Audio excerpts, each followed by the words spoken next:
Good morning, good morning, good morning. Luzon, Visayas, Mindanao. Ito, kumpleto na dumating yung makina ni Bossing. Ito ay galing sa machine shop. Ayan. So, bagong piston. Ayan, mga pin pa.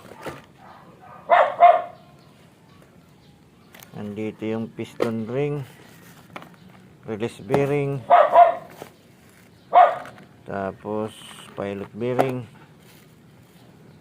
Yan, kompleto. Nandito yung connecting rod. Yan, nakasalpak na yung bearing ng connecting rod. Yan. So tayong magsasalpak yan. Nandito yung overhauling gasket, kompleto Ricardo na to. So meron na tayong bubuuhin uli. Bagong clutch lining ay clutch pressure plate. Bago din yung clutch lining ni Bossing. Yan. So tuloy ang laban. Yan.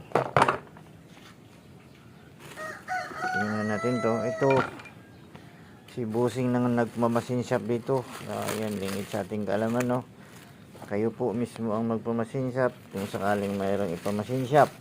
Yan. Kayo rin po ang bibili ng pisa. So hindi ko alam kung magkano binayaran ni Bossing dito. Sila lang bahala nakipag-transact sa nito, machine shop at sa auto supply. Ito pinarepis pa rin ni Bossing. Ang order ko lang dyan, palit ng valve ring, valve guide, valvula. Ayan. Pero pinarepis pa rin niya. Sabagay, gusto talaga ni Bossing na maayos Ayan. Meron pa siyang kasamang plastic guide. So ito, plastic guide, ginagamit po yan dito sa pagfitting. Ayan. So yun yung panukat natin sa higpit. Ayan.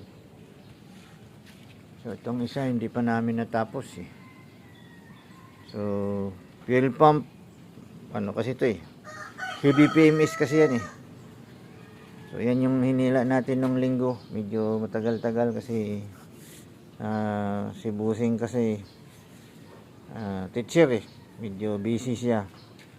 Kaya medyo dili-dili yung natin. Pero okay lang. Walang problema.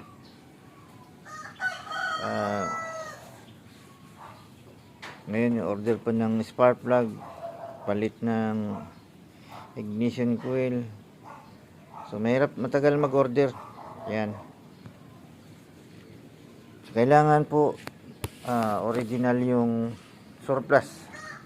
Ikakabit nyo. Kasi nakakabit nyo dyan sa kanya. Puro replacement kaya nagsuggest ako na magandang klase ikakabit para walang problema sa daan. Walang tirik-tirik sakali. Pati spark plug. Okay, thank you. Ingat-ingat po tayo. Anong araw ngayon? Huwebes. Yan.